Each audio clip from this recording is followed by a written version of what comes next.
Hello friends. तो पिछले episode में हमने देखा था कि मैक्स अपने स्लॉट का नेक्स्ट लेवल अनलॉक करने के लिए एरिया 0201 में मॉन्स्टर को किल करने के लिए जाता है और वो कुछ ही समय में वहाँ पे बहुत फेमस हो जाता है बैरियर में, क्योंकि उसने बहुत कम टाइम पे काफ़ी सारे मॉन्स्टर को किल कर दिया था। लेकिन मैक्स फिर भी अपने स्लॉट के सेकंड लेवल को अनलॉक नहीं कर पाया था। उसके बाद हमने देखा था कि वहाँ पे शहर में रेड की आर्मी ने अटैक कर दिया है, लेकिन एक बॉरगॉड लेवल के प्रैक्टिशनर ने अपना सेक्रीफाइस करके सिटी को बचा लिया था। मैक्स को ये देखकर बहुत बुरा लगा था और वो वहीं प्रैक्टिस करके अपनी तलवार का सेकंड लेवल अनलॉक कर लेता है। इस एपिसोड में हमें बॉरगॉड लेवल के फ्यूनरल को दिखाया जाता है, जहां शहर के बहुत बड़े बड़े लोग आए हुए थे उनके फ्यूनरल में, और ये न्यूज़ में भी दिखाया जा रहा था। मैक्स वहाँ पे ईवा को भी देखता है, जो कि अपनी फैमिली और भाई के साथ वहाँ पे आई थी। जहाँ ईवा का भाई अपने पुराने दोस्त से बात कर रहा होता है, जो कि अपने किसी काम से बिजी होने के बाद भी यहाँ पे आया था। वो दोनों वॉरगॉड लेवल के सेक्रीफाइस के बारे में ही बात कर रहे थे। तभी उसका भाई, ईवा का भाई, कहता है कि ये एक मैक्स है, जो कि उस टाइम पे उस वॉरियर के साथ था, लेकिन ये बंदा अपनी जान बचा के भाग आया, जबकि इसे वहाँ पे फाइट करनी चाहिए थी, और ये मेरे बहन के भी पीछे घूमता रहता है। उसका फ्रेंड कहता है, लगता है आपको कुछ गलत फैमिली हुई है। शायद आपको पता नहीं, मैक्स ने अभी हाल ही में ही एरिया 0201 में 10,000 मॉन्स्टर को मारने का रिकॉर्ड बनाया है, जिसकी वजह से मैक्स एरिया 0201 में काफ़ी फेमस हो गया है। ईवा की भाई उसकी बात सुनकर काफ़ी हैरान हो जाता है। यहाँ हमें टाइगर टीम दिखाई जाती है। टाइगर टीम का अंकल और कैप्टन आपस में बात कर रहे होते हैं। कैप्टन कहता है कि मैं फायर हैमर टीम को ख़त्म करने का प्लान बना चुका हूँ।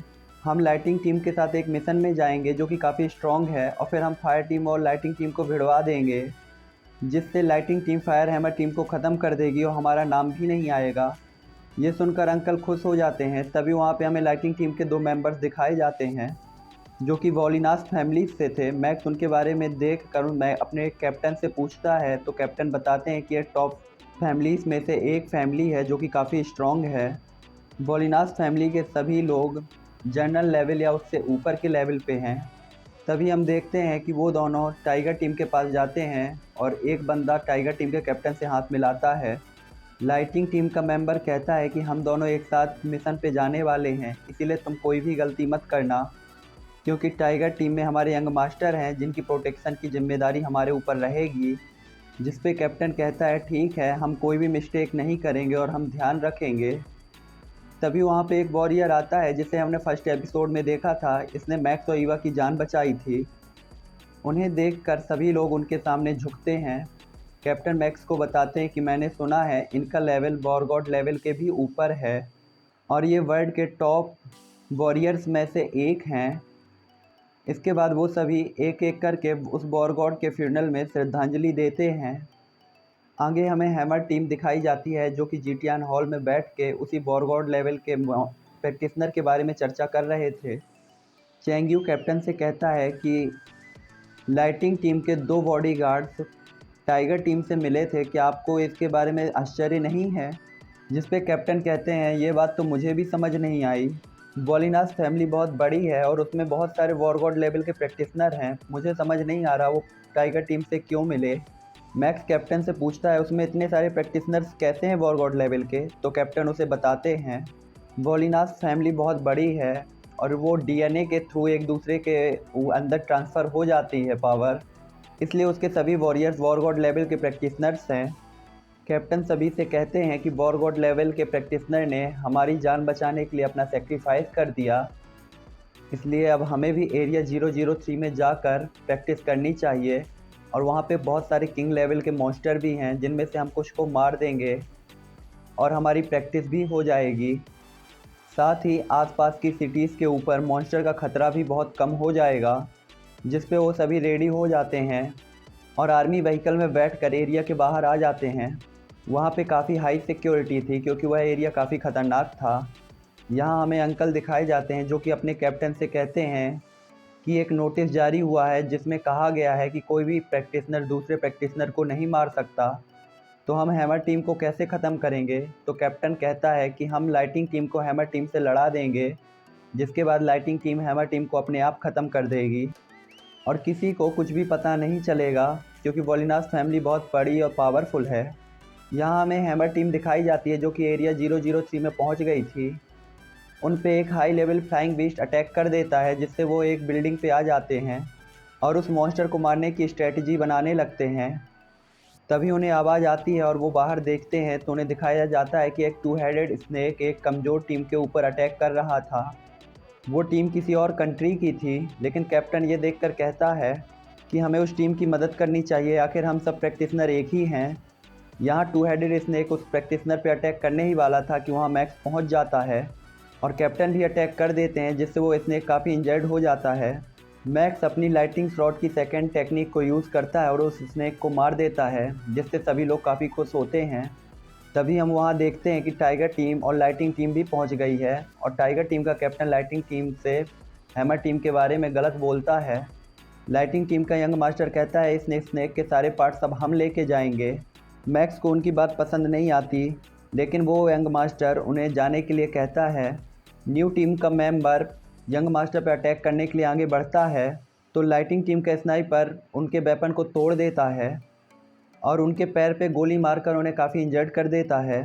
ये देखकर मैक्स उसके पास जाता है तो कैप्टन उसे रोक देते हैं और कहते हैं कि तुम्हें लाइटिंग टीम से झगड़ा नहीं करना चाहिए। ये वोलिनास फैमिली और लाइटिंग टीम काफ़ी स्ट्रॉन्ग है, इसलिए जो भी करो सोच समझ कर करो, वरना आगे प्रॉब्लम हो सकती है। यहाँ लाइटिंग टीम का स्नाइपर उस न्यू कैप्टन पर या न्यू प्रैक्टिशनर पर मारने के लिए गोली चलाता है, लेकिन मैक्स ये देखकर उसके अटैक को रोक देता है। तभी चेंग यू उस स्नाइपर को देख लेता है और उस पर गोली चलाकर उसे काफ़ी इंजर्ड कर देता है। मैक्स यंग मास्टर से कहता है कि प्रैक्टिशनर टीम को एक दूसरे के शिकार नहीं छीनने चाहिए, ना ही एक दूसरे से फाइट करनी चाहिए। ये सुनकर यंग मास्टर काफ़ी गुस्सा होता है। यंग मास्टर का बॉडीगार्ड मैक्स पे अटैक करता है तो कैप्टन भी उस पर अटैक कर देते हैं, जिससे कि उनका बॉडीगार्ड कैप्टन पे भी अटैक करता है।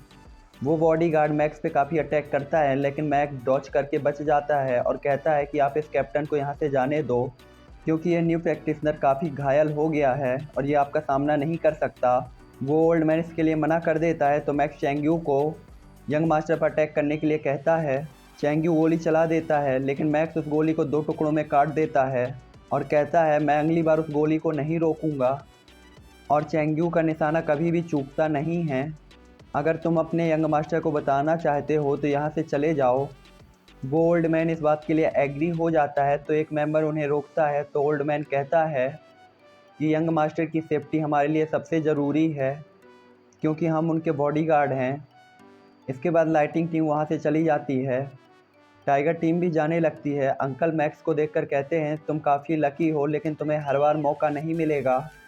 टाइगर टीम के कैप्टन लाइटिंग टीम के मेंबर से कहते हैं आपने ऐसा क्यों किया, तो वो कहते हैं कि हम हैमर टीम को ख़त्म तो कर सकते थे, लेकिन हमारे यंग मास्टर की लाइफ उनसे ज़्यादा कीमती है।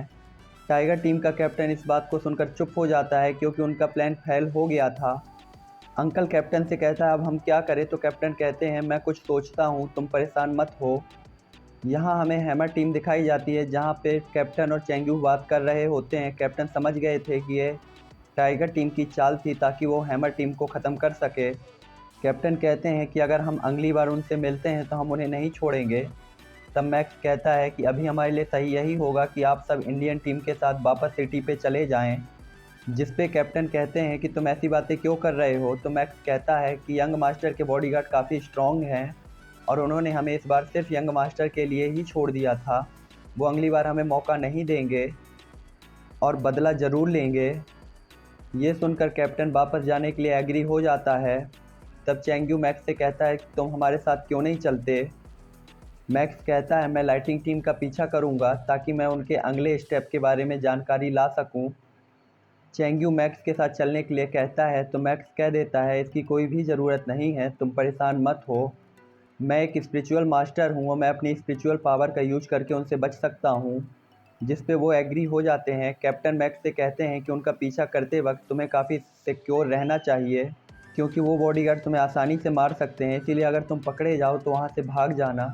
इसी के साथ ये एपिसोड यहीं पे